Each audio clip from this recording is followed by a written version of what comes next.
of a time. Let me see if I can prop you guys up to where I can talk to you without holding the phone. Oh, perfect. Okay. So there we go.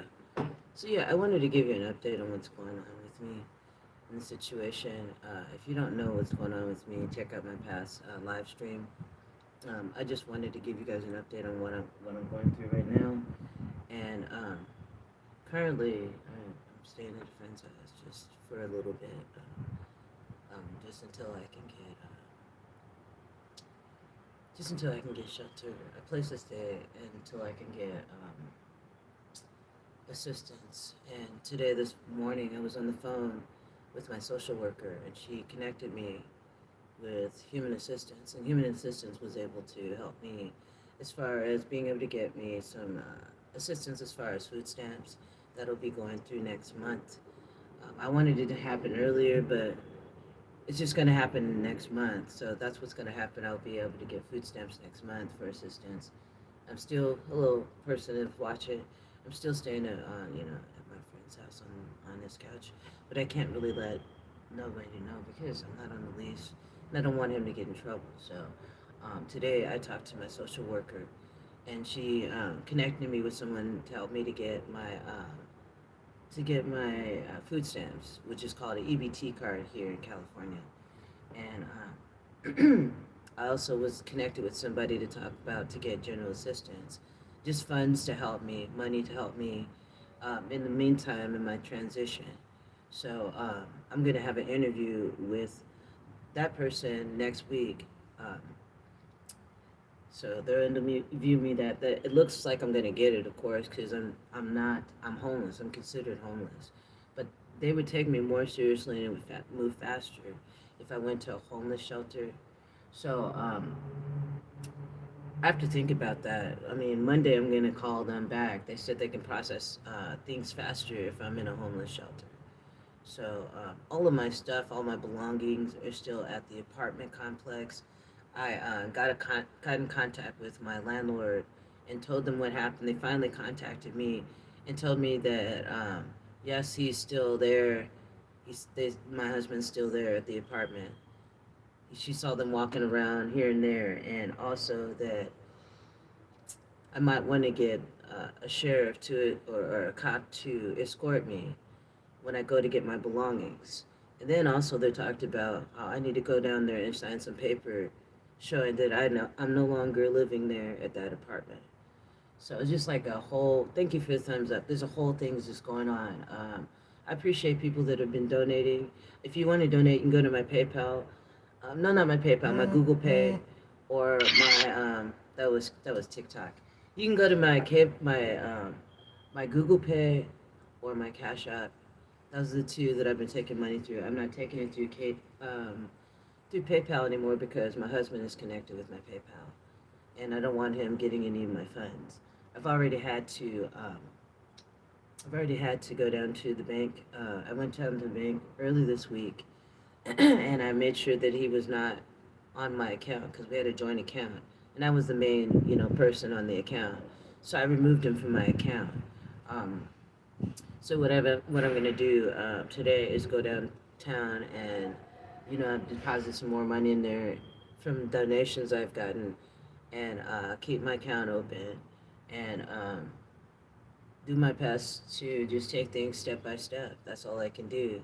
I just wanted to give you guys an update on what's going on because yeah, I know you were concerned with the last live stream. It got cut off, so it left you like not knowing what happened. I'll tell you what happened. After my husband and his girlfriend, both alcoholics, and I suspect they're both on methamphetamines. Um, I've got experience with knowing that because I dated somebody a long time ago that was on methamphetamines and has the same. They're exhibiting the same traits or characteristics of somebody that's on that type of drug. So yeah, after they kicked me out, and I called up this guy that I had met a few months ago. I thought he was a good guy, but he wasn't. He told me he was a military vet. He was in a wheelchair and all that. And he was talking about how he's waiting for his military benefits to get through for him to move into a house. And I said, oh, that's great. So we exchanged phone numbers. This was a few months ago, and we're trying to get together and talk and stuff. Wishing you all the best. Thank you. I appreciate that, Alina. Thank you so much. So, cut to, I asked him if he can give me, if I could stay at his place for a little bit because of what happened just that day. And he said, sure. So, he came and picked me up in his car and he drove me out far away. And it seemed like an undisclosed location. It didn't feel familiar to me.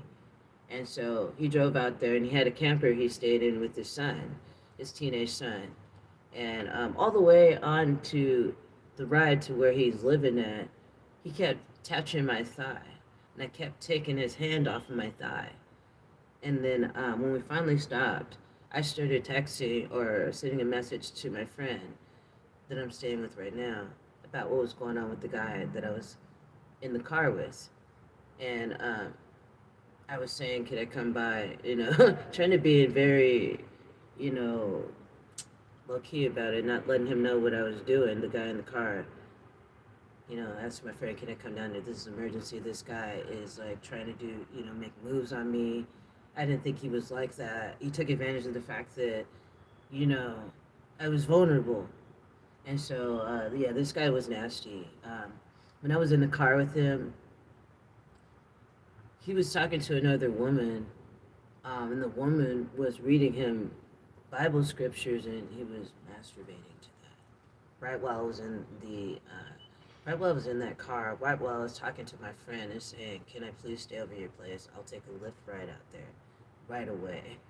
And it was probably like almost 2 o'clock in the morning on a Saturday, so or Saturday or Sunday, and luckily my friend agreed to let me come here because that guy, he was under the impression that he could just take advantage of me like that I was that stupid, and he started making references towards that back in the day in Africa, men had many women and all this kind of stuff. I said, yeah, back in the day they did, but that's not me. I didn't grow up in that culture. That's not me, and I'm not interested in. He's like, well, you're on a whole nother adventure with me. I said, what do you mean adventure in prostitution? Because I'm not interested in that. I am not interested in that, so that's not what's going to go down here. And I just told him, I mean, you mean prostitution? I'm not interested in that. And then he just started trying to school me about stuff. And then eventually I got out of there. I just told him, look, I'm going to go stay at my friend's. Thank you for the ride. I appreciate it. And I left. And I got out of there because I didn't feel like the guy could have raped me. If I fell asleep in the car because I was so exhausted and tired, if I fell asleep in his car, he probably would have tried to rape me. Seriously. And I wasn't having that. So luckily I got out of the car and I was able to try to find out where I was located so that I could get a lift ride over to here to my friends. And that all happened last Saturday. And that's like, it's a lot, but I've been doing a lot better because I've been in an environment that's a lot quieter and more relaxing and not as stress induced. So, I mean, yeah, it was very stressful. And when I got to here to my friend's place, I checked my emails, and my husband had left me a long, angry email. But it's all an email based out of, an alcoholic stupor and what I suspect to be a methamphetamine, kind of.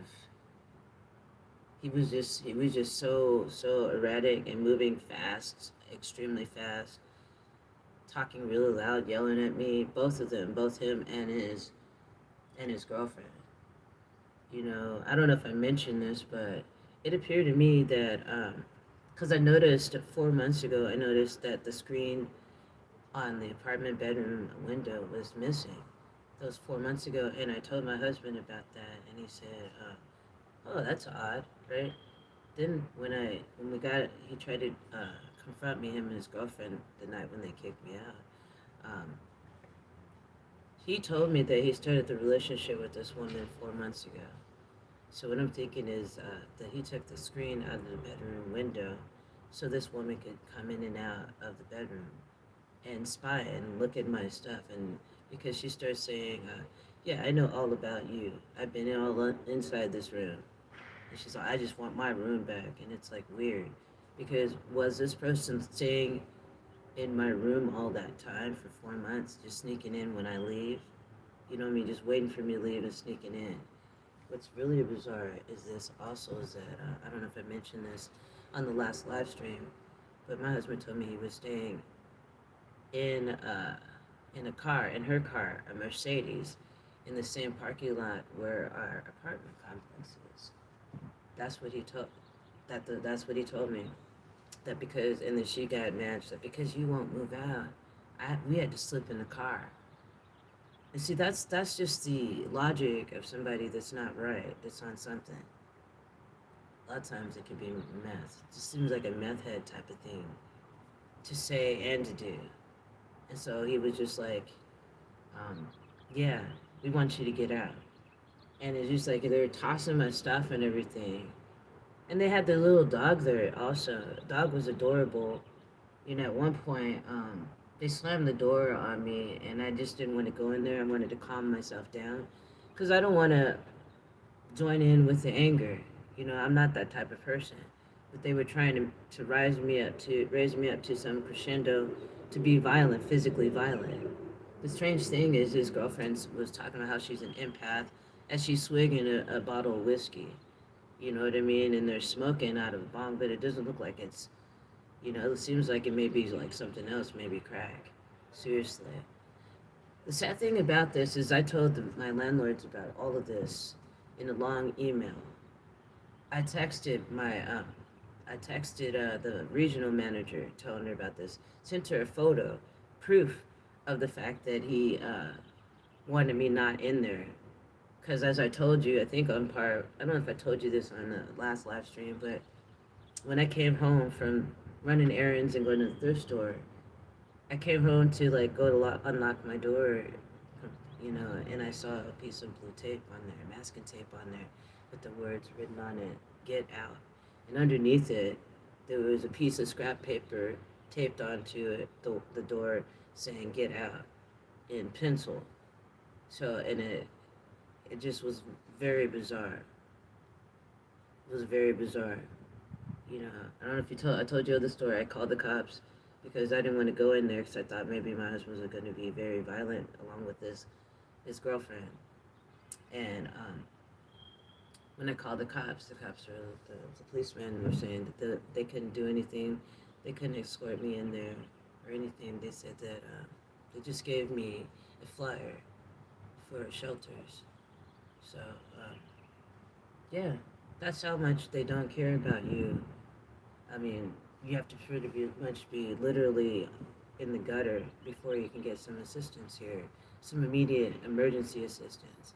I contacted my SSI lawyer. I still haven't heard anything from them, because they told me a dire situation would be something like this, where I am homeless, I have nowhere to stay.